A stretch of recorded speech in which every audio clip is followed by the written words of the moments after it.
A roof collapsed at a supermarket in France. Soccer bopper, more fun than a pillow fight. Everyone comes down to Video Rangers for all their video rental needs. They've got the biggest selection of movies anywhere, thousands of movies in stock, the hottest new releases, and classics you won't find anywhere else. Weekdays is rent 2, get 1 free, and kids under 12 receive free popcorn with any rental. Don't worry, adults, we didn't forget about you.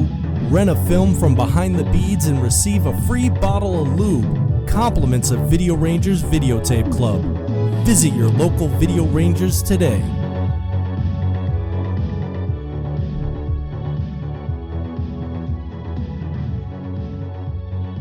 Hello everyone and welcome to episode 121 of the Video Rangers podcast. I'm Mike Ranger, broadcasting from my movie library. And before we get started, just pour a little drink here. A little quicker. All right, so we're just going to hang out and talk about some movies. This is going to be, something kind of light, just a casual, it's casual. So yeah, we're just going to hang out and talk about maybe, my movie collection, how I got into it, what I'm doing with it now, what I have plans for it in the future. And yeah, we're just going to try something because right now I'm quarantined in my house with nothing but my movies. I knew this day would come. It's finally here. I guess we'll just talk about some of the movies that maybe have had some type of impression on me or capture a moment in time. And this is going to be really different. I'm just walking around the room with a microphone. Never really tried this before. This might not work. This might be completely boring, but this is what I got. So I guess we could just start with, the origins of me collecting movies. Like, where did that start? And I can tell you that my first home video machine was a Sony Betamax. My father got it at a discount. He thought he was getting a great deal. He did not realize at the time VHS was beginning to win the home video war. The first movies I remember owning were Space Raiders, Creepshow, Ghostbusters, Trading Places, Day of the Triffids, Night of the Living Dead, and The Many Adventures of Winnie the Pooh. Each of these has their own story behind it. Trading Places, my father was a trader. He was working the day they were filming the end scene. Winnie the Pooh and Friends. I made my father rent that so much that eventually he just had to purchase it from the rental store. He paid $105 for it.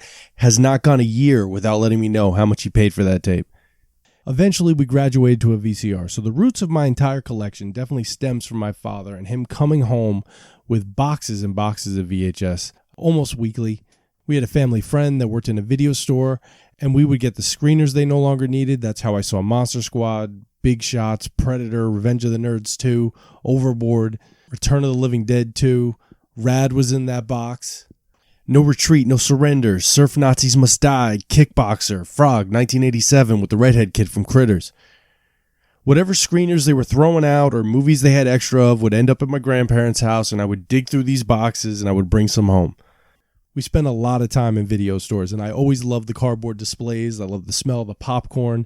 I would go home and organize my tapes like a video store. We would sit around the dinner table reciting lines and trying to guess what movies they were from. We lost my brother in a video store. He's fine. Kids are resilient.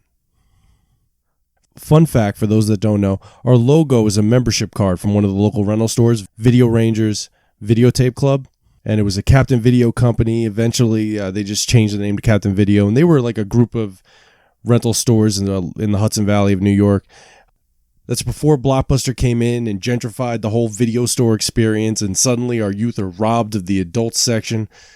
I mean, that's just fucking criminal. I mean, what kind of society can develop properly without an adults-only section?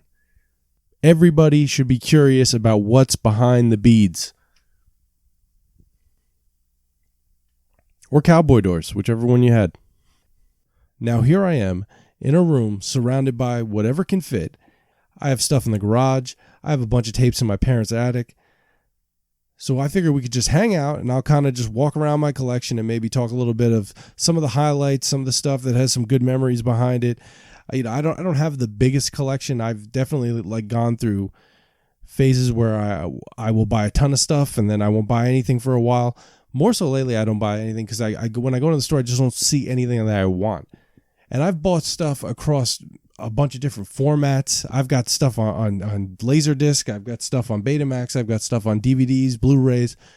And as much as I love going out and having the physical format, at this point, it's just going into the store and just finding something that I don't have, or just something that's interesting, is just becoming a rare thing.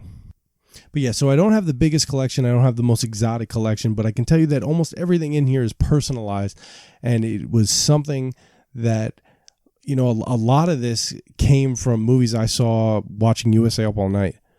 A lot of this is late night television, stuff that ran on HBO.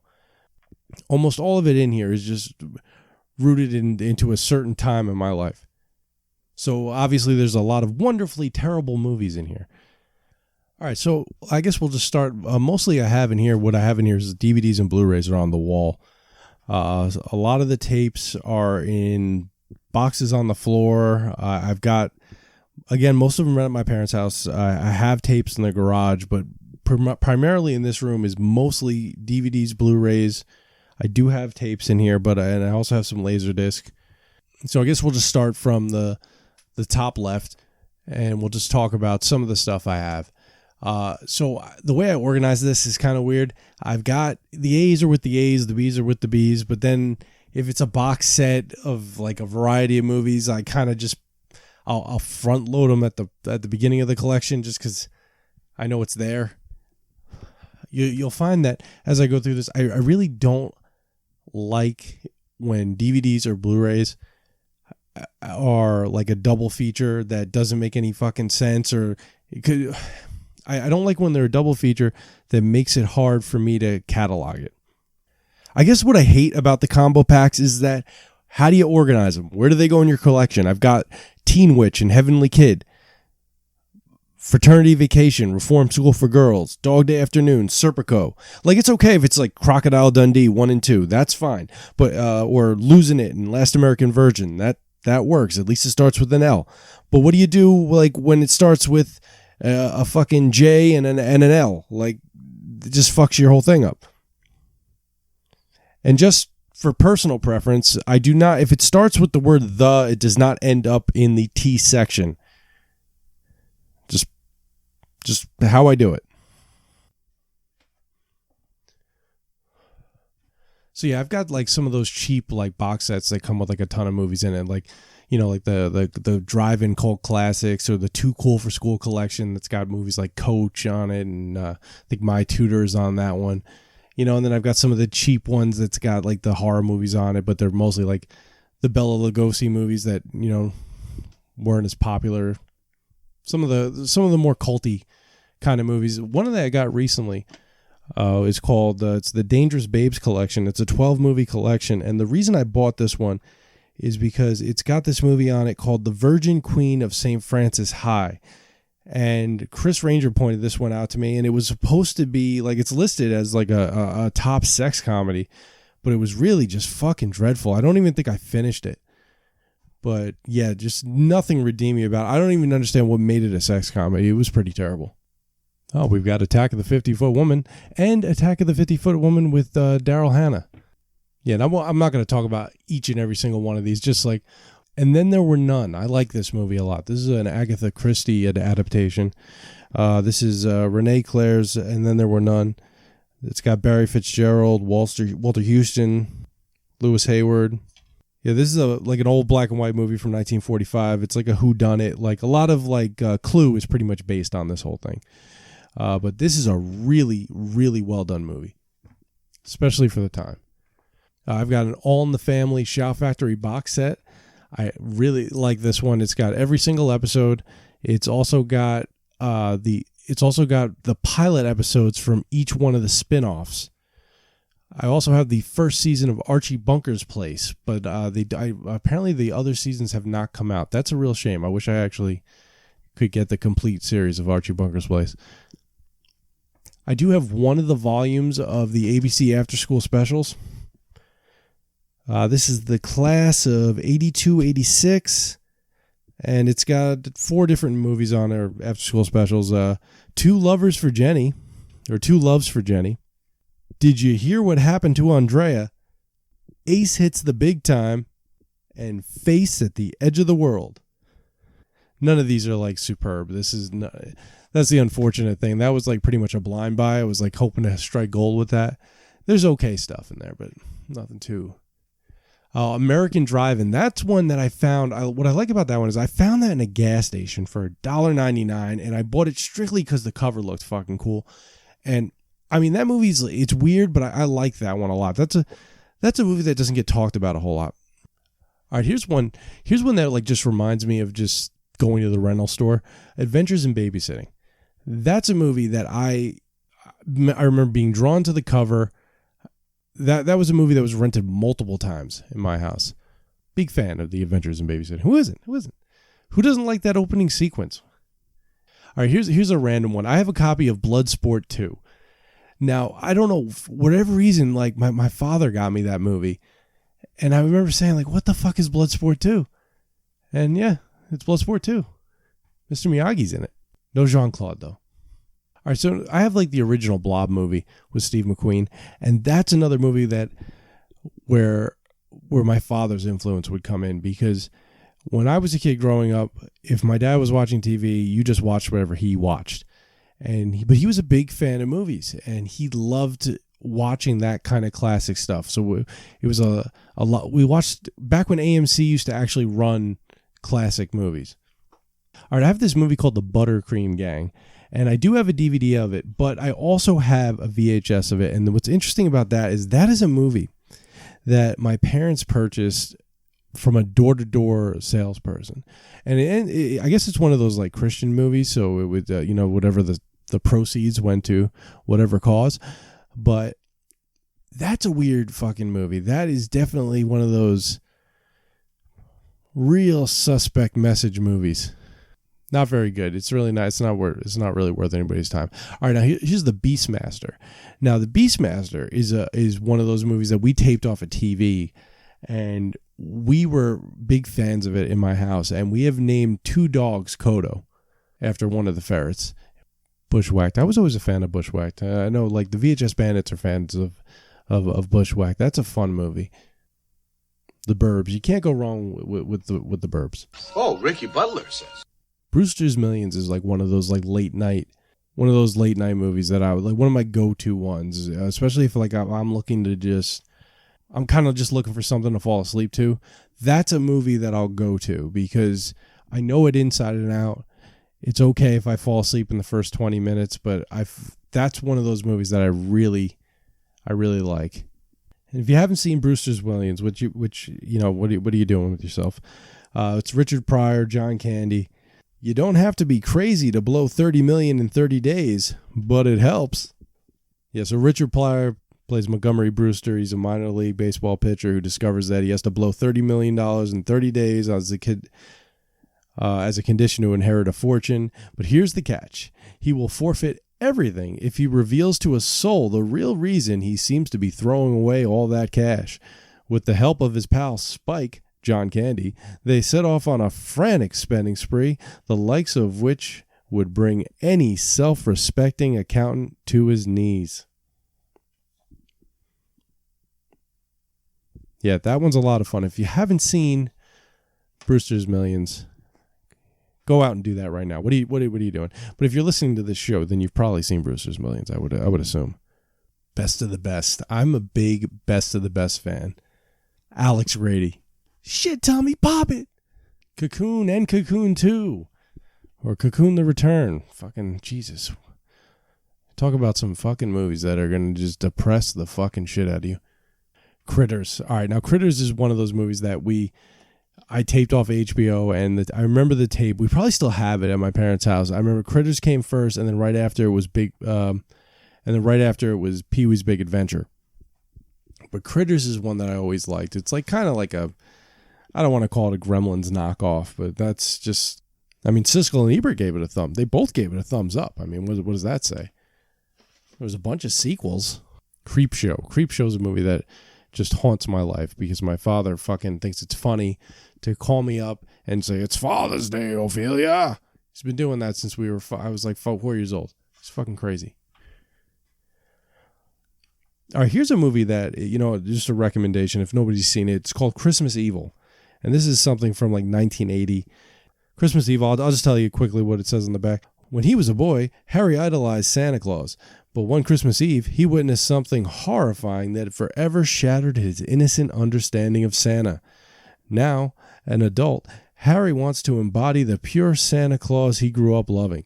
He works at a toy factory and keeps records of who's been naughty and who's been nice, but the spirit of Christmas isn't what it used to be, and he can't take it. So dressed in his red suit, Harry decides that the only thing he can do is to become Santa himself and make all the naughty townspeople pay in blood. Vinegar Syndrome is proud to present Louis Jackson's cult favorite Christmas Evil, newly restored in 4K and Blu-ray for the first time. Christmas Evil, that's a good one I recommend because it's just fucking weird, man. It's just a fucked up. If you like Christmas horror movies, that's one, if you haven't seen, you should definitely look into. So if you don't know, I'm also a fan of I like black and white old 50s horror, 50s, 60s stuff.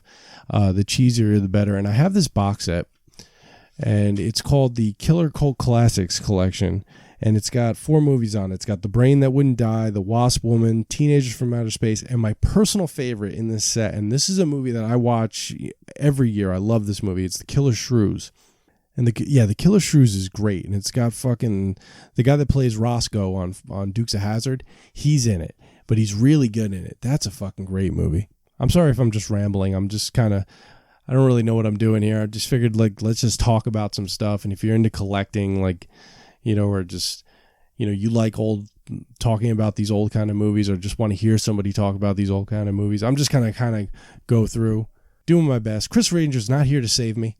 I like the Cannonball Run movies. Growing up, we had Cannonball Run 2 in a big clamshell. I think it was one of the old Warner Brothers ones. It was black and orange.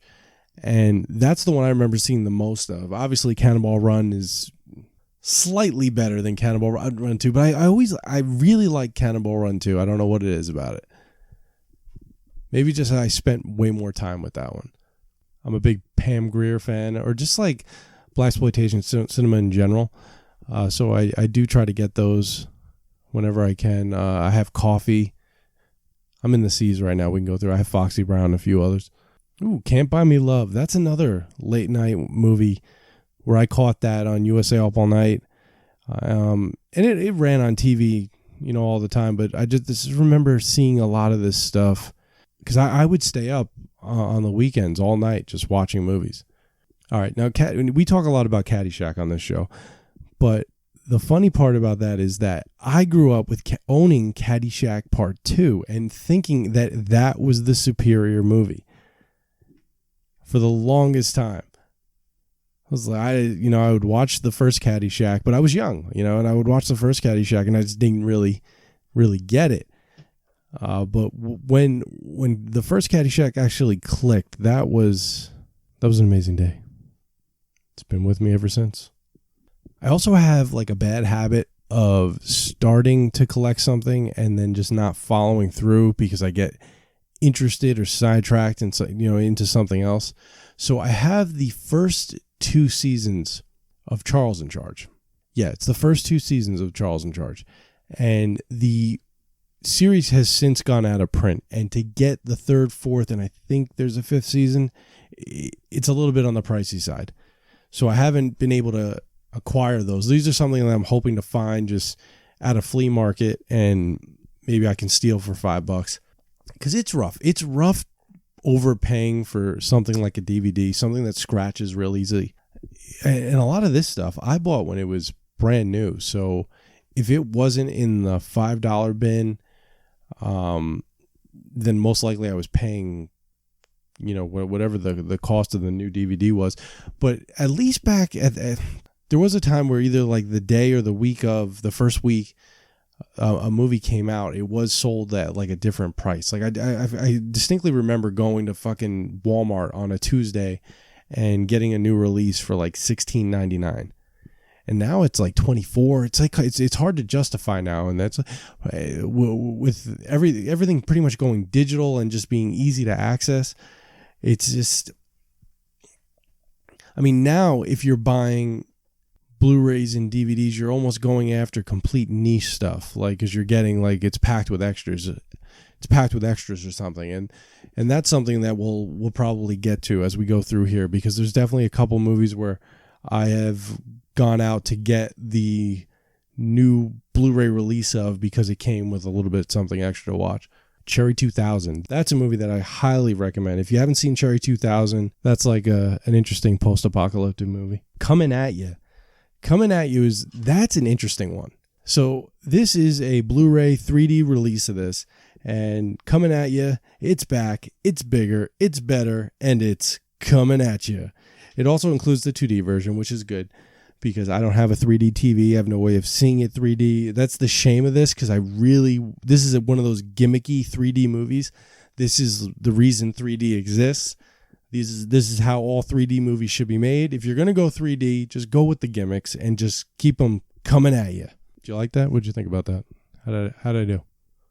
Let me know in the comments. Little parts. We're going to take a drink. Relax, guys. Just hang out. We're just going to go around, talk about some stuff. You got nothing to do. You're all quarantined. Hold your horses there. We're not even through the D's yet. All right, so I have my different Strokes collection. Now, see, this is another example of me not finishing a set here. I've got seasons 1, 2, 3, 5, 6, and 8. I'm missing 4 and 7. The Day of the Triffids. That's a movie that has been with me my whole life, and my father terrorizes me with that movie because if you've ever seen the movie, they kind of look, at least in the way that this particular movie is designed, this is a movie from the 50s, they look kind of like a partially bloomed sunflower. And I remember we were like driving past a field of like sunflowers, and my father just yelling at me, "Trivet!" He started making the fucking noises. Freaked me the fuck out. There's a lot of that stuff in here. He was an odd gentleman. I don't know why he got so much joy in terrorizing small children. Death Wish. What makes me laugh about Death Wish is because every time it came up in my house, my mother would remind us that she saw Death Wish the weekend before she started going to college in Manhattan. So that was, I remember her, she said, "Oh, I was so terrified." Yeah, that's how my mother talks. Dirty Dozen. I'm a big Dirty Dozen fan. Who isn't? Here's like a hidden gem movie. It's called Drop Dead Gorgeous. It's got Kirstie Alley, Kristen Dunst, Denise Richards.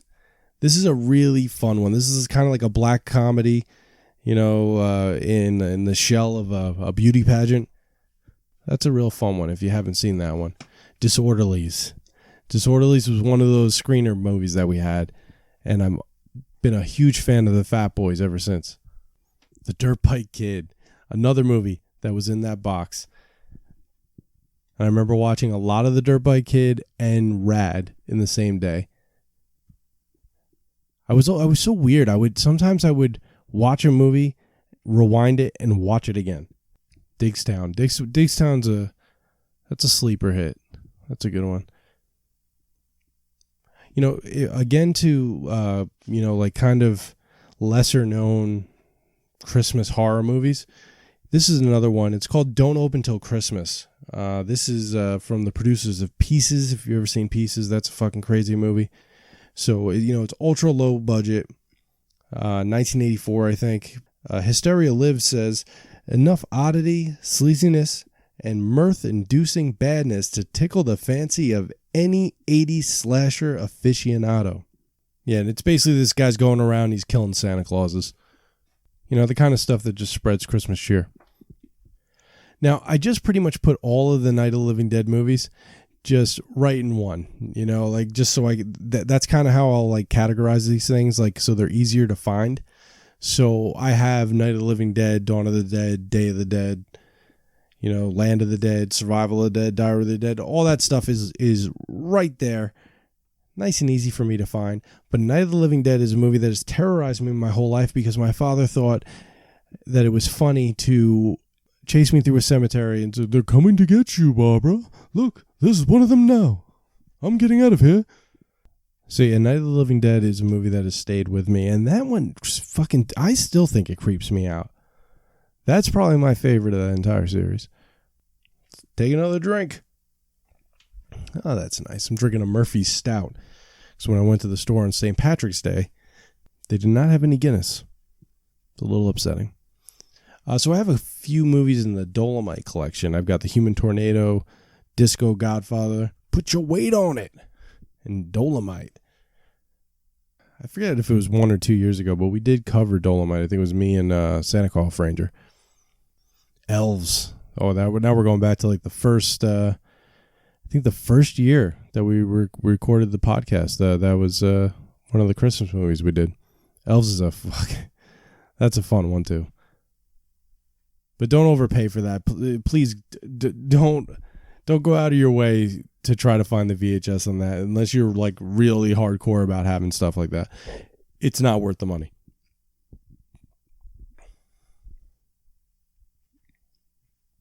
"18 Again." That's another one that was in that box full of all the screeners. Explorers is a movie that I loved as a kid all the way up into the end, you know. I have the Frankenstein Legacy Collection, the Universal Monsters box sets that they were putting out back, mid-2000s. And again, another example of me not following through and getting all these, because they were a little expensive. I wasn't getting them all at the same time. I would like spread them out. Like every year I would at least get one.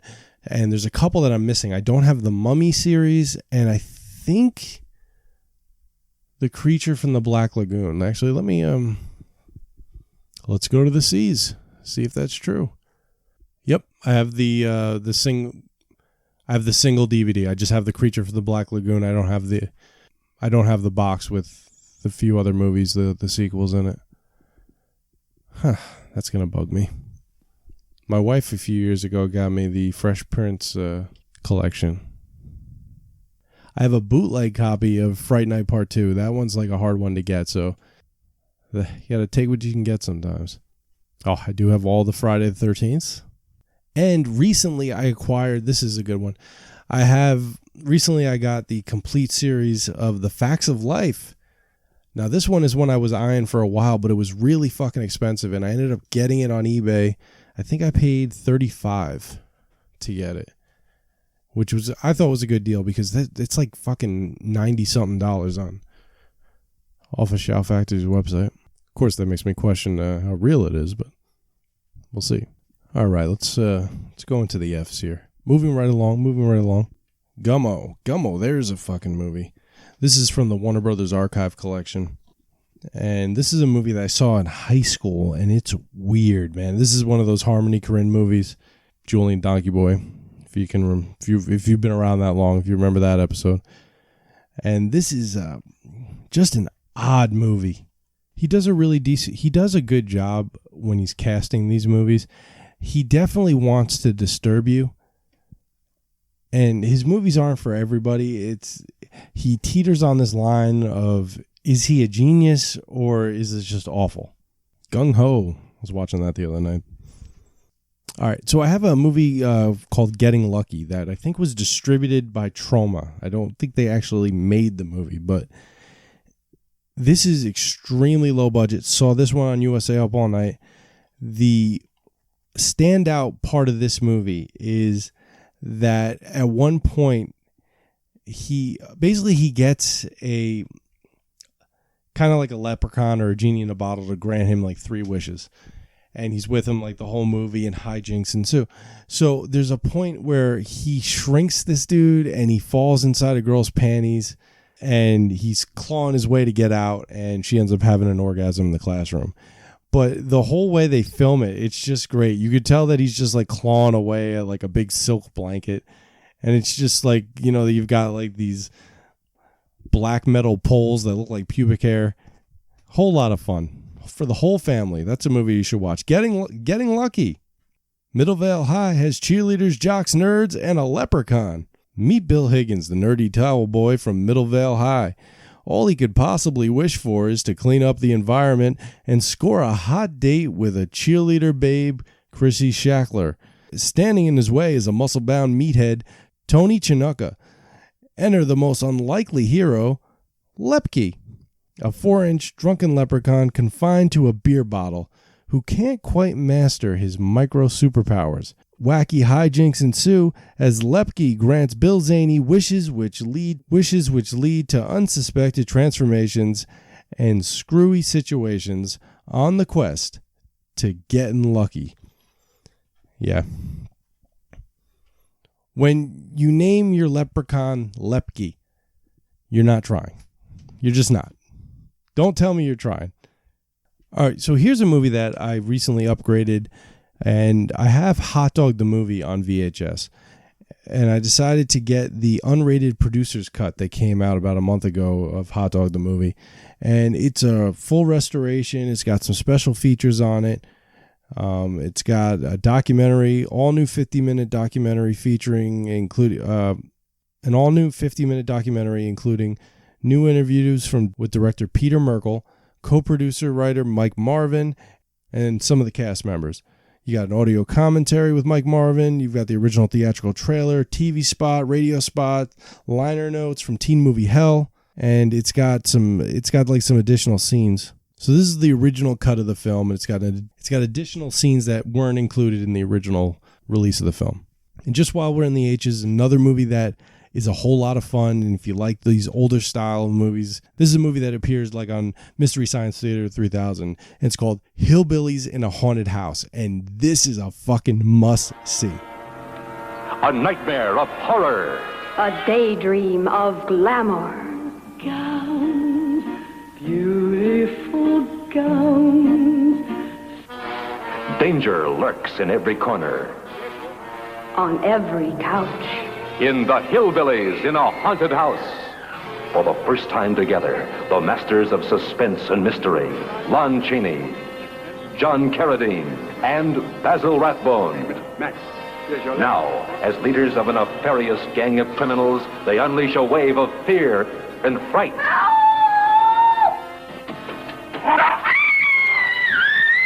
In Hillbillies in a Haunted House. A jamboree of songs. A galaxy of stars. We're on our way to a swinging jamboree. Another example of me not finishing a set. Hey Dude, seasons 1 and 2. Why don't I have the rest of them? He-Man Christmas Special. My tape, my original recorded version of that is no longer good, which is really disappointing because it had a bunch of Christmas specials on it. It was a Christmas of '85.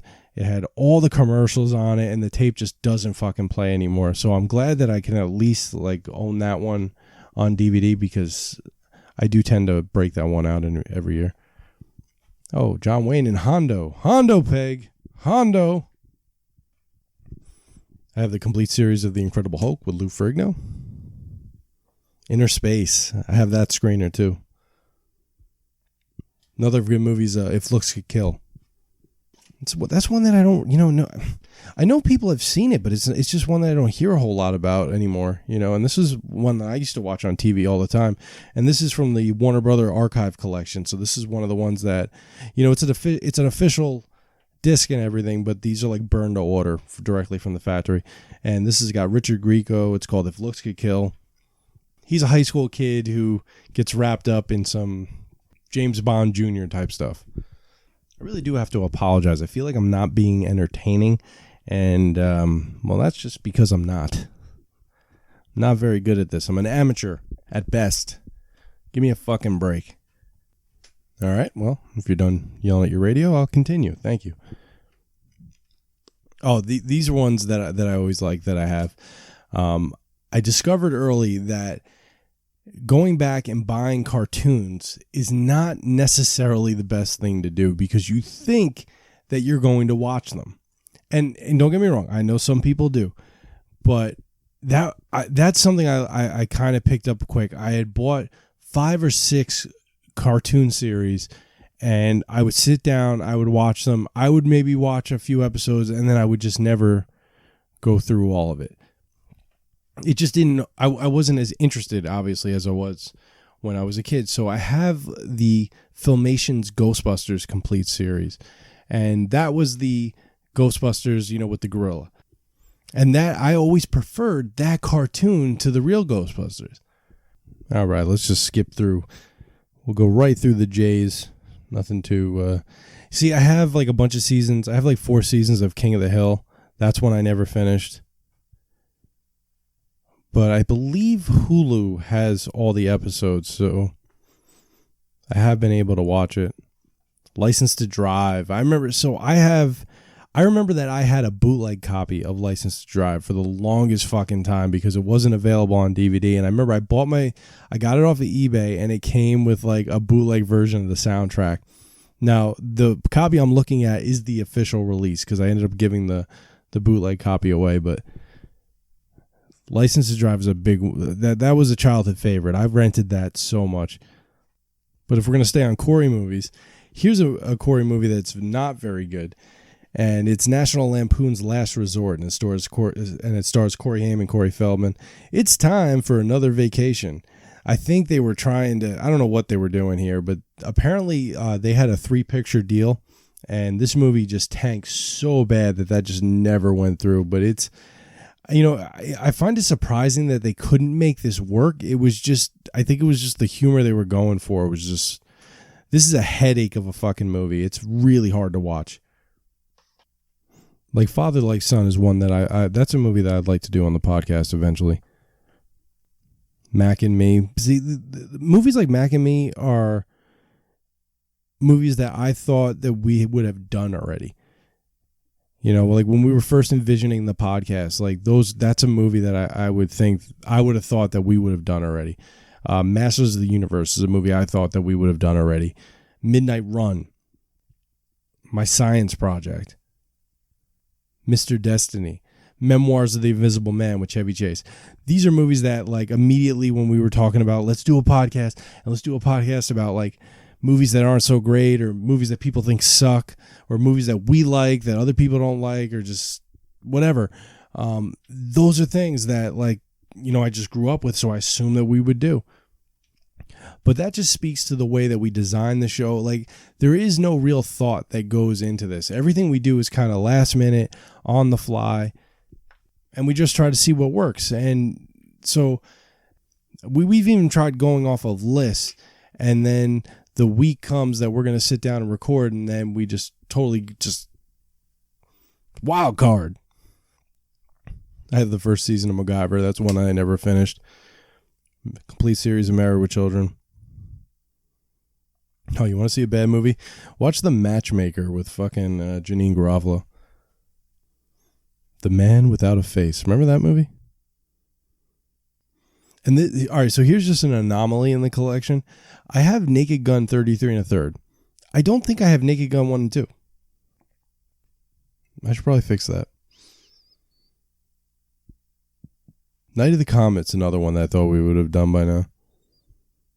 European Vacation, I thought we would have done by now. 9 to 5, just to talk about it. Necessary Roughness. I know Chris doesn't like Necessary Roughness. I really like The Negotiator. I'm just looking at it right now. That was one that I used to watch a lot when I was in high school.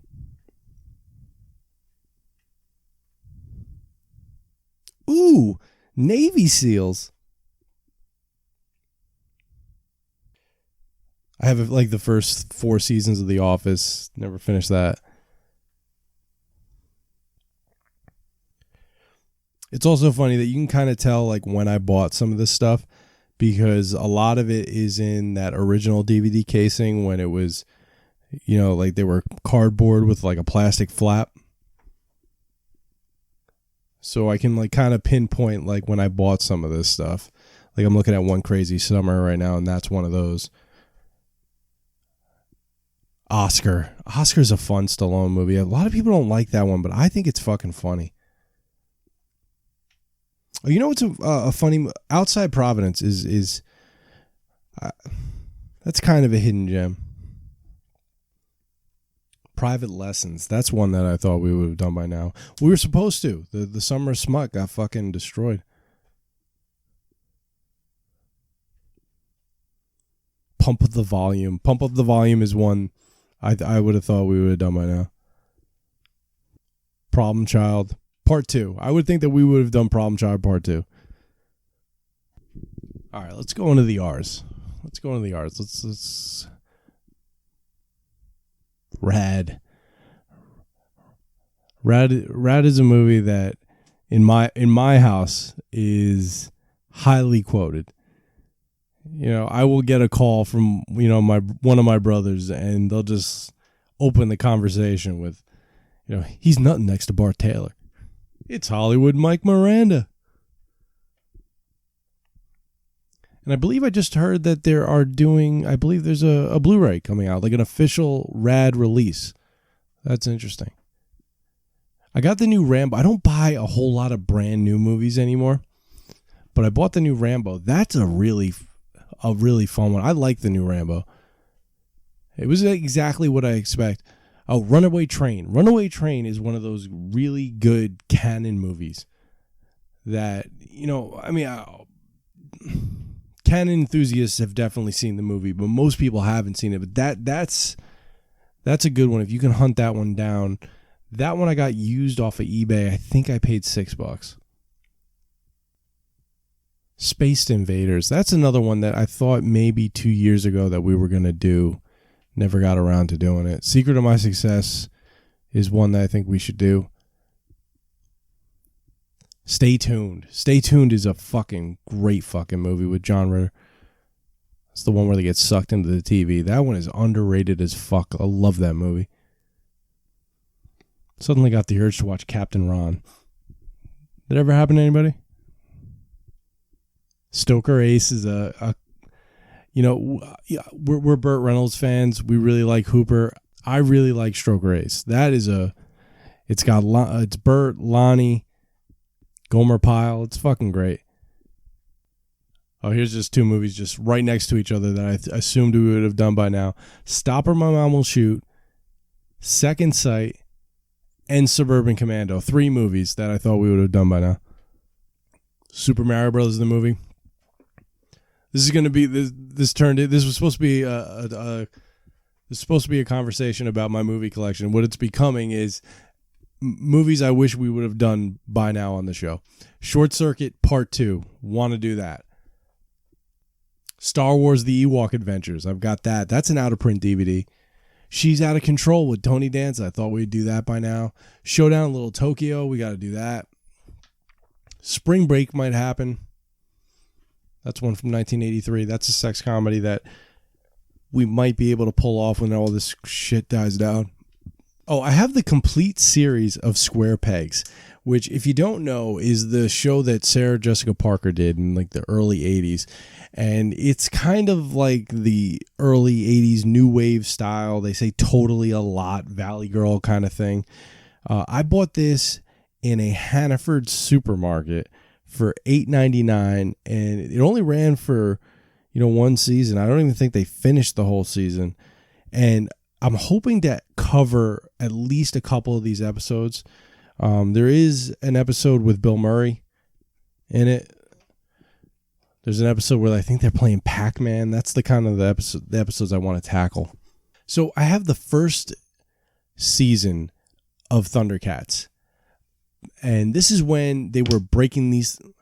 This is when they were like kind of breaking these things up into Volume 1 and Volume 2. They did the same thing with G.I. Joe and I think Transformers. And that's kind of why I don't have those. I do have G.I. Joe the movie, and what's cool about that is it comes with 25 PSAs that you can watch as a bonus feature. But I do have the first season of Thundercats, but it's just the way that they broke them up and sold them.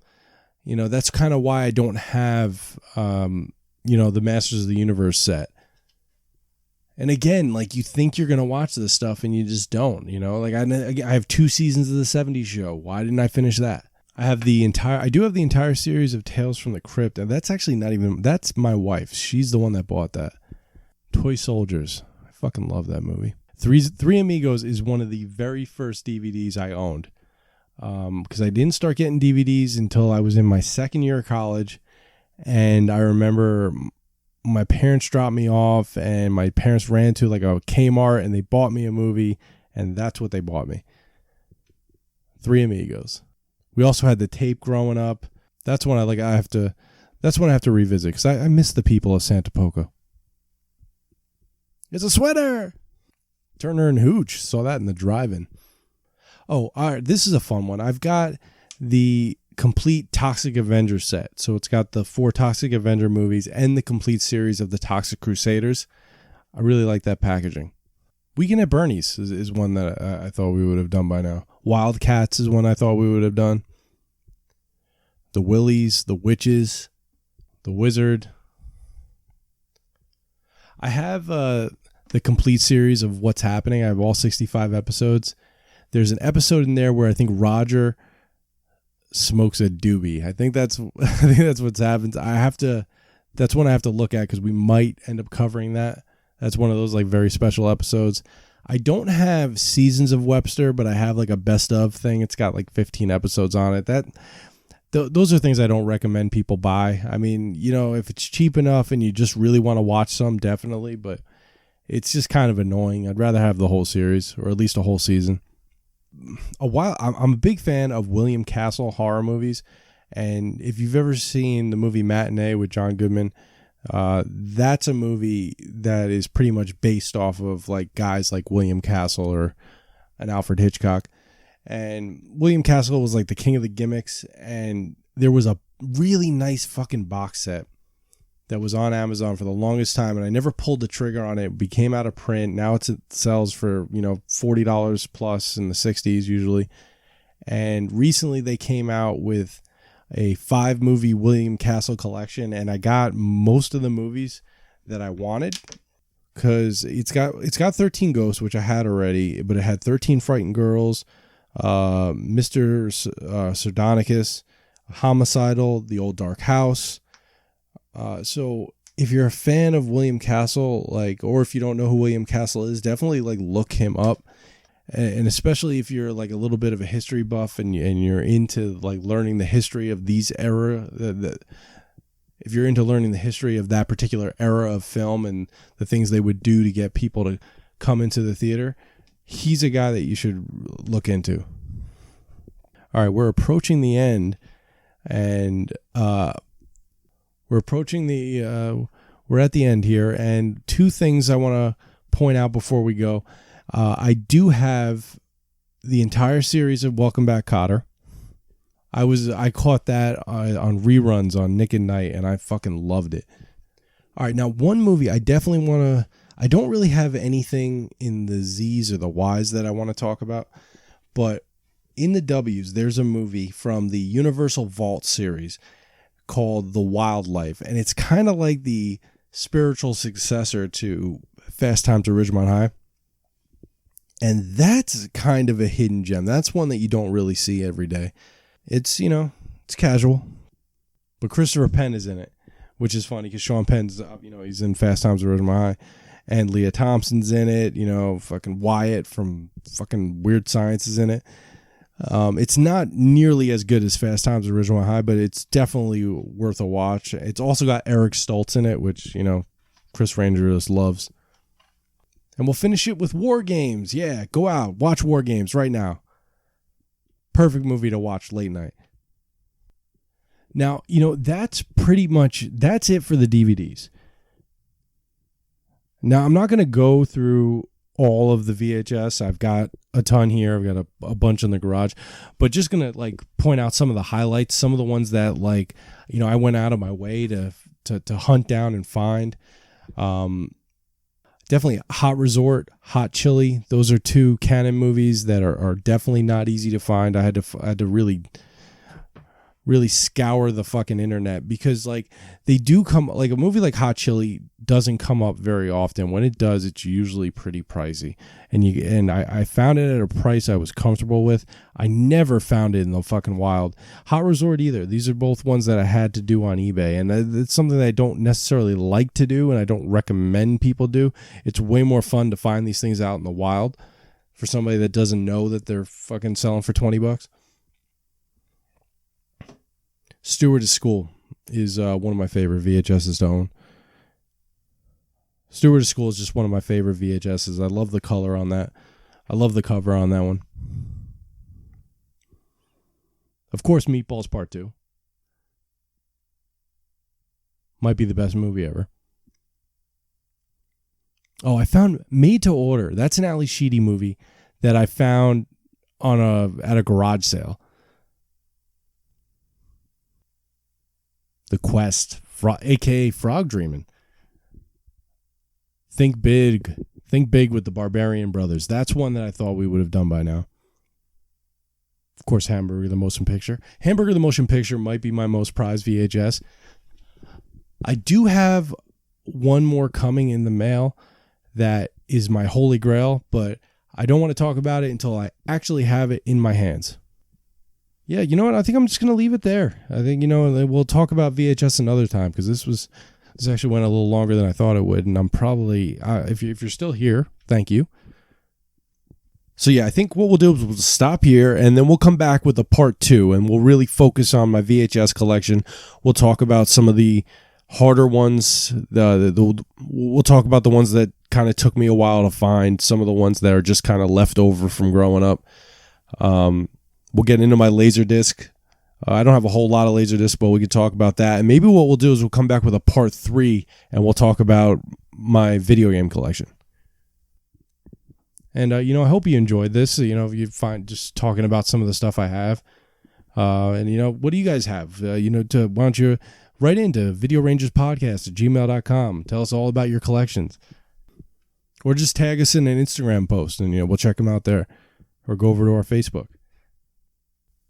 I know everybody's stuck inside right now, and it sucks.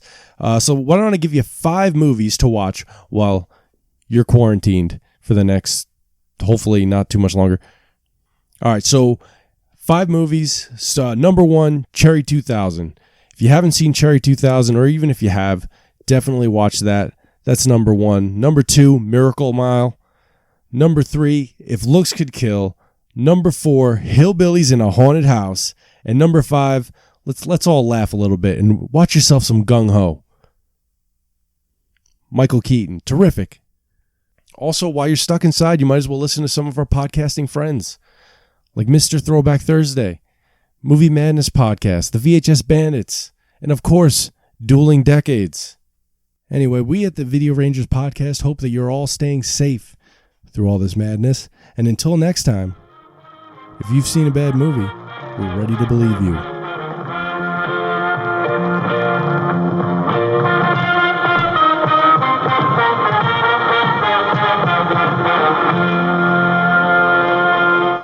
It's casual.